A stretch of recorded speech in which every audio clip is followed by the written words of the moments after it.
Nếu như mà các bạn uống nhiều thuốc thì nó mới có hại.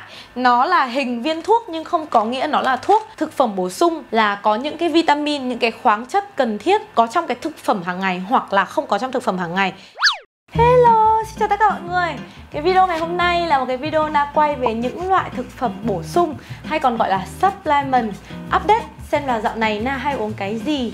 Na đã quay cái video này nhiều lắm rồi, cũng phải nhớ là khoảng tầm 2-3 cái rồi. Nhưng mà mình vẫn quay tiếp tại vì là mình không bao giờ uống đi uống lại một cái hãng gì đâu. Cứ khi nào mà uống hết thì mình sẽ lại mua những cái hãng mới. Bởi vì là mình thích trải nghiệm. Thế nên là cứ lâu lâu thì mình sẽ quay lại để update cho mọi người xem là dạo này thì mình đang uống cái gì, để mọi người có thể tham khảo. Và nếu mọi người có thắc mắc gì, mọi người cứ đặt những cái câu hỏi ở đây, mình sẽ trả lời. Trong video này mình sẽ trả lời chung chung một số những cái câu hỏi mà mọi người hay hỏi nhất nhé. Đây là tất cả những cái loại thực phẩm bổ sung mà mình đang uống nhá. Đây, cũng không nhiều lắm đâu nhỉ. Cũng sương sương giống như cái video cũ thôi. Sau khi làm nhiều video này rồi thì bây giờ Na rút kinh nghiệm, Na sẽ chia thực phẩm bổ sung của Na ra làm 4 nhóm để cho mọi người có thể dễ hình dung nhá. Đây, 4 nhóm này. Nhóm đầu tiên là gọi là những cái loại thực phẩm bổ sung thiết yếu. Có nghĩa là nếu như mà bạn chỉ có từng này tiền thôi và bạn muốn mua thực phẩm bổ sung thì bạn cần mua cái gì nhất. Thứ hai là những loại thực phẩm bổ sung chống oxy hóa. Cái này thì nó rất quan trọng đối với mình, lúc nào nó cũng sẽ có trong routine của mình. Thứ ba là những loại thực phẩm bổ sung mà giúp làm đẹp cho phụ nữ. Ví dụ như là collagen này, biotin này, những cái mà giúp làm đẹp da, đẹp móng, đẹp tóc và cấp ẩm. Thứ tư, đấy là những cái loại thực phẩm chức năng, có nghĩa là nó sẽ giúp cải thiện một cái tình trạng nào đấy trong cơ thể của mình nhưng mà chỉ ở một giai đoạn đấy thôi.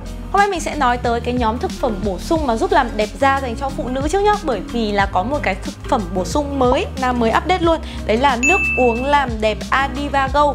Cái này thực chất nó là collagen thủy phân siêu hấp thu và collagen của nó được lấy từ Đức. Họ có chứng nhận lâm sàng của bên Đức luôn, cực xịn nhá. Mọi người có thể xem ở đây.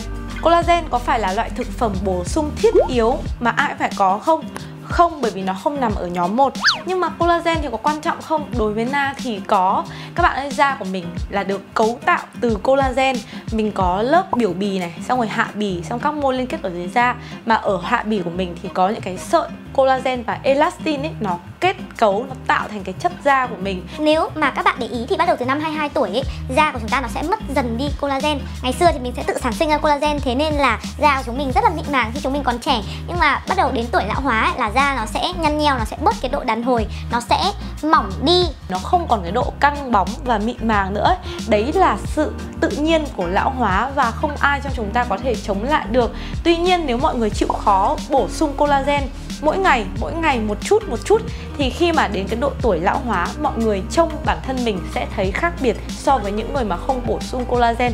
Nó cũng giống như là kiểu việc tập luyện ấy, mỗi ngày một chút, mình sẽ không thấy kết quả ngay đâu, nhưng mà đến cái độ tuổi lão hóa mà nó trông thấy thì lúc đấy mình mới cảm thấy khác được. Uống cái nước uống làm đẹp Adiva Go này mỗi ngày thì khi mà đến độ tuổi lão hóa, các bạn sẽ thấy là da của các bạn nó căng bóng, nó mịn màng hơn và nói chung là nó giảm thiểu đáng kể cái tình trạng lão hóa lên trên da của mình. Mà bình thường khi mà chúng ta đi ở dưới ánh nắng là sẽ có tia UVA mà chiếu vào da thì sẽ làm phá hủy collagen ở dưới da. Thế nên là nếu mà chúng ta chỉ sử dụng kem chống nắng thôi, rõ ràng là nó chưa đủ, đúng không? Chúng ta phải uống collagen, bổ sung collagen nữa, nó sẽ giống như kiểu là đền bù tất cả những cái thiệt hại mà ánh nắng nó gây ra trên làn da của mình ấy.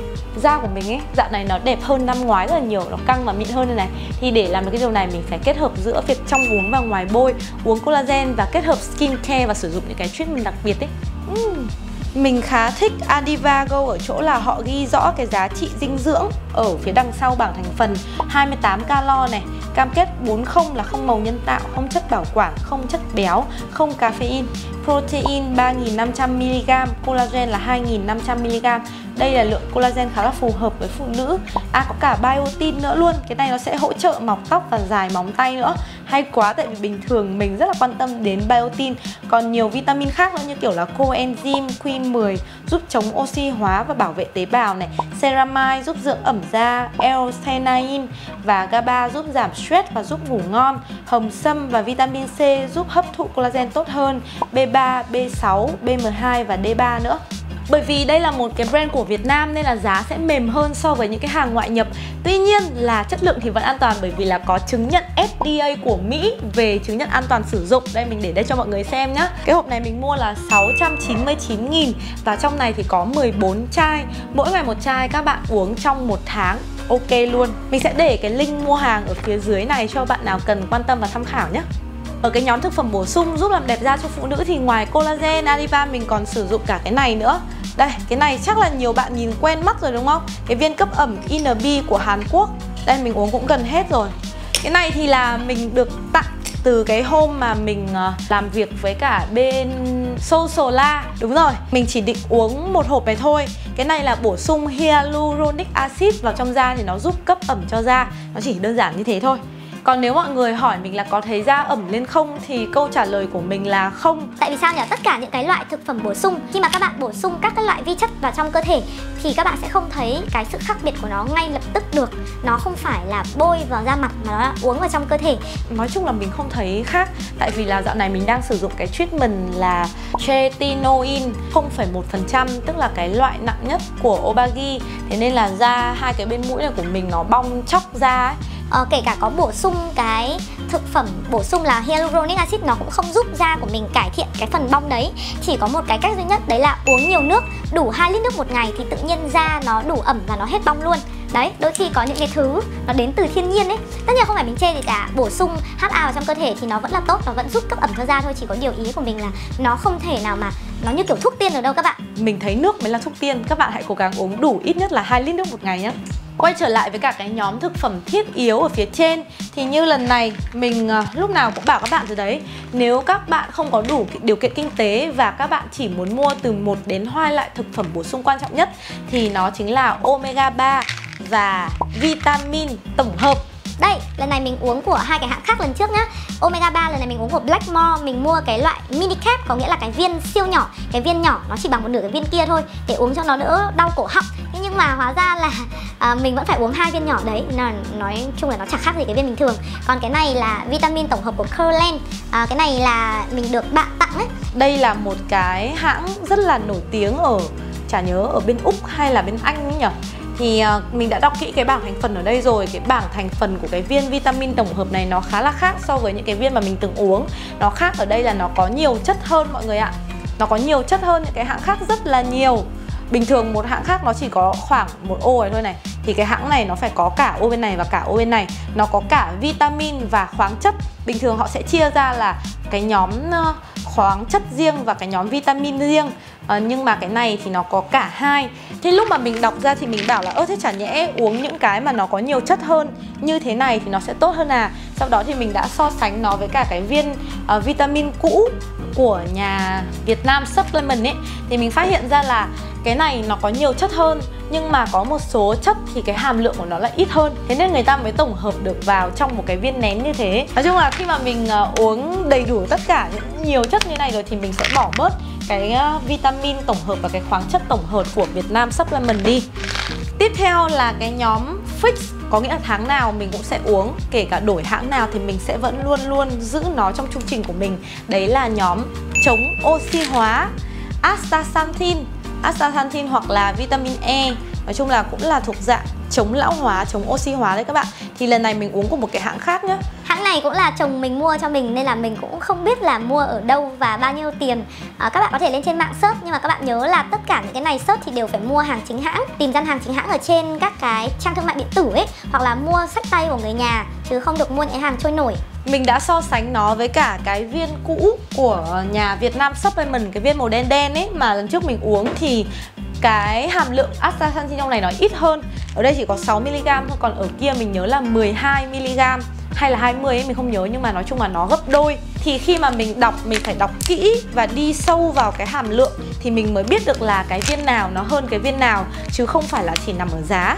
Nên là sau khi mà uống viên này thì chắc là mình sẽ lại quay trở lại với cả Việt Nam Supplement, hoặc là mình sẽ tiếp tục đi tìm những cái hãng mới để tham khảo hết hãng này đến hãng kia. Astaxanthin là một cái chất chống oxy hóa cực kỳ mạnh, và mình một khi đã uống rồi thì mình sẽ không bao giờ bỏ nó ra khỏi cái chu trình uống của mình. Nó thực sự, mình thực sự là uống bằng niềm tin đấy các bạn. Mình tin rằng uống cái đấy nó sẽ giúp chống lão hóa. Nó chống oxy hóa cực mạnh, gấp 10 lần vitamin E luôn đấy. Tiếp theo đấy là cái nhóm cuối cùng là nhóm thực phẩm chức năng. Có nghĩa là ví dụ mình đang bị mất ngủ, hoặc là mình muốn thải độc gan, hoặc là gì đấy, mình muốn cải thiện một cái gì đấy ở sức khỏe của mình thì mình sẽ uống. Thì cái nhóm thực phẩm chức năng đấy nó thực hiện một cái chức năng riêng, và mình sẽ thay đổi nó hàng tháng, hoặc là cứ uống hết cái hộp đấy thì mình sẽ đổi sang một cái loại thực phẩm chức năng khác. Thì tháng này mình đang uống nghệ các bạn ạ. Cái này chắc là nhiều bạn có đúng không? Mình thấy bán rất là nhiều ở mấy cái cửa hàng tiện lợi.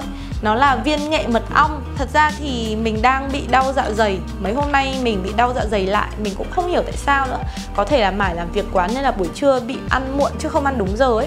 Thế là buổi tối bụng mình rất là đau. Nên là mình đang uống trở lại cái viên tinh bột nghệ mật ong này.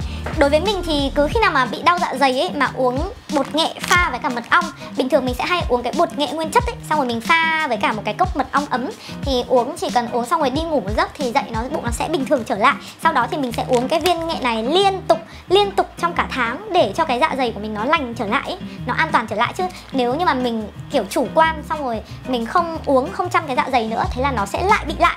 Bình thường thì mình thấy mọi người hay khuyên mình là uống nghệ nano gì đấy.